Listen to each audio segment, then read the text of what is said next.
कमज़ोर रहे। इस दौरान बैंक की ब्याज से कमाई 2% और मुनाफा 4% घटा। वहीं नेट इंटरेस्ट मार्जिन पर भी दबाव दिखा है। इस पर बातचीत करने के लिए हमारे साथ कैनफिन होम्स के एमडी और सीईओ सुरेश अय्यर जुड़े हैं। Suresh ji, good afternoon. Good afternoon. क्या रीज़न रहा जो प्रेशर था आपके नेट इंटरेस्ट इनकम और प्रॉफिटेबिलिटी दोनों पर, और क्या आगे इम्प्रूवमेंट की एक्सपेक्टेशन है?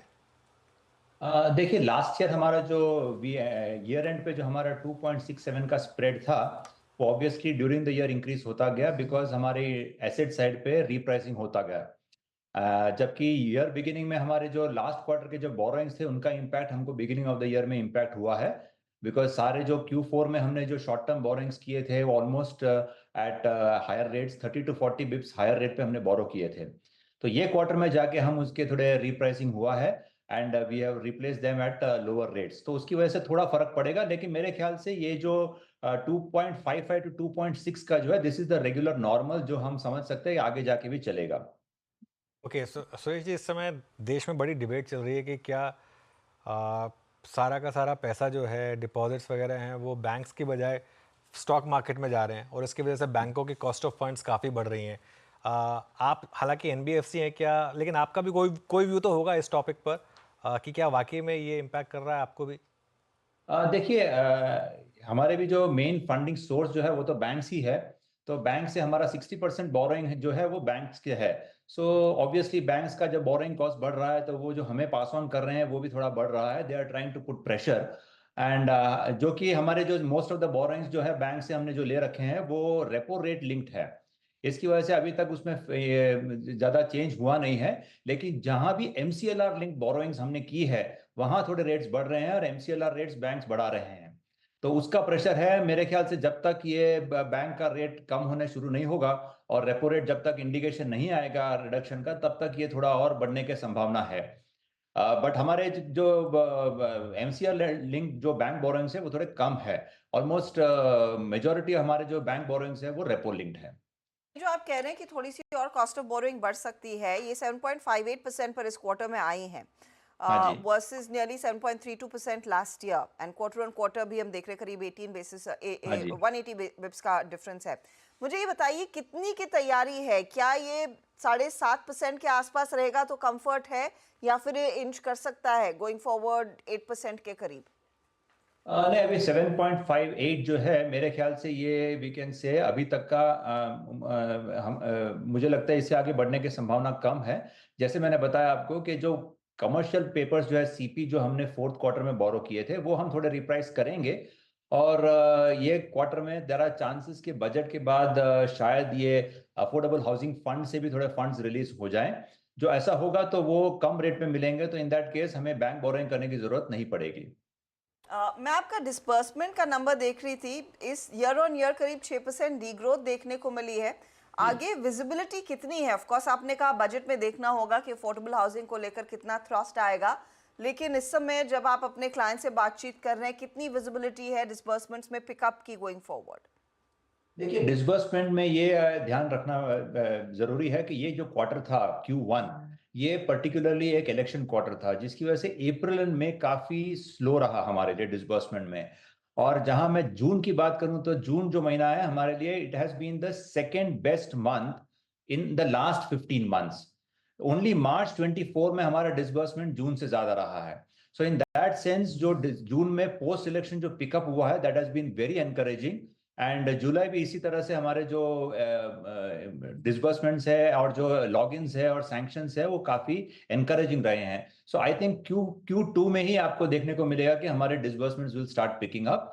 एंड 18,850 के आसपास को जो हमारा डिसबर्समेंट रहा है Q1 में, उसके कंपैरिजन में we are targeting 2,500 crore disbursements in Q2, जो we feel is very much possible considering जो हमारा जून का डिसबर्समेंट रहा है और जुलाई जिस तरह से ओपन हुआ है।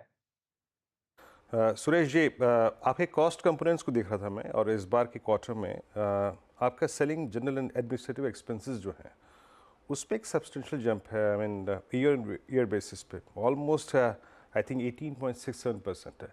इसका बड़ा कारण क्या रहा है? ये क्या सिर्फ वन टाइम है या फिर ये परसिस्ट करेगा अगले नहीं क्वार्टर्स में?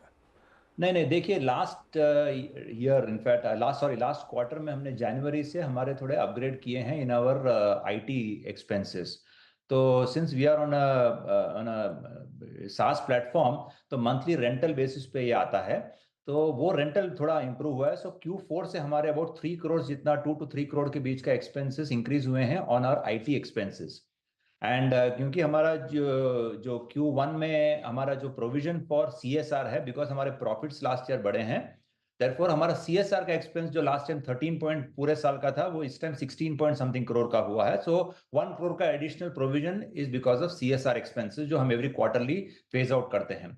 सो मेनली ये दो चीजों की वजह से थोड़ा सा कॉस्ट में इंक्रीज आया है, एंड दिस इज समथिंग जो कांस्टेंट रहेगा, बिकॉज अभी ऑब्वियसली बुक बढ़ते ही थोड़ा एक्सपेंसेस तो बढ़ते रहेंगे, दैट्स नॉट अ प्रॉब्लम। आखिरी सवाल मेरी तरफ से, आपकी एसेट क्वालिटी, वैसे क्या आपकी एसेट क्वालिटी अच्छी है, लेकिन क्योंकि रिलेटिव बेसिस पर आपकी लास्ट क्वार्टर से ही कंपेयर करूंगा तो ग्रॉस एनपीए रेशो थोड़ा सा बढ़ा है 0.8 से 0.9, और नेट एनपीए रेशो ये भी 0.42 से 0.49 पर आया। हाँ जी। ये क्यों, इसमें कोई दिक्कत वाली बात?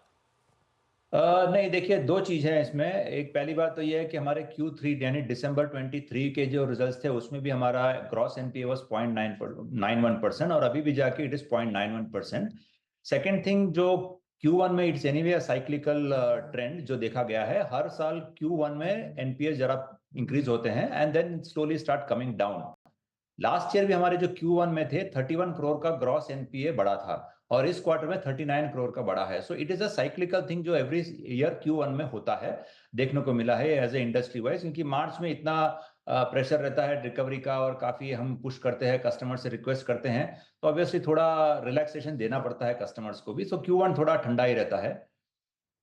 सो otherwise I don't think there is anything to worry. ये जो है, ये कस्टमर्स का वी आर कॉन्फिडेंट के by the end of the year this will also come down to below 0.8%। हमारा जो ग्रॉस एनपीए 0.8% से नीचे ही रहेगा। 0.8% के नीचे ही रहेगा, तो ये confident statement. Thank you so much आज हमारे साथ थैंक यू। जुड़ने के लिए सुरेश जी, और ऑल द बेस्ट थैंक आपको यू। पूरे फाइनेंशियल ईयर के लिए। Thank you. शरद जी, क्या व्यू रहेगा स्टॉक पर कैन फिन होम्स? देखिए लगभग 2.5 2.6 टाइम्स पे ऑलरेडी ट्रेड कर रहा है। हालांकि एसेट क्वालिटी हमेशा से इनकी सुपीरियर रही है। मुझे लगता है कि हाउसिंग फाइनेंस में डिमांड वगैरह भी ठीक रहनी चाहिए। अगले साल भी 65 से 70 रुपए जैसी बुक वैल्यू में एडिशन हो जानी चाहिए। अभी 336 के आसपास की बुक वैल्यू है, 326 के आसपास की। तो अगर 450 रुपए के आसपास की बुक वैल्यू भी रहती है और आप 2.2 टाइम्स पकड़ते हैं, तो मेरे हिसाब से 900 के आसपास फेयरली वैल्यूड हो जाता है। बहुत ऑप्टिमिस्टिक रहा तो पॉसिबल है कि आपको 950,000 तक की वैल्यूएशन मिल जाए। और हिस्टोरिकली इनको जो प्राइस टू बुक मिला है वो कंपैरेटिवली बेटर मिला है। तो ऑप्टिमिस्टिक टारगेट्स आप 1000 रुपए तक के रख सकते हैं, बट मेरे हिसाब से 900 रुपए के आसपास लगभग फेयरली टू फुल्ली वैल्यूड हो जाता है।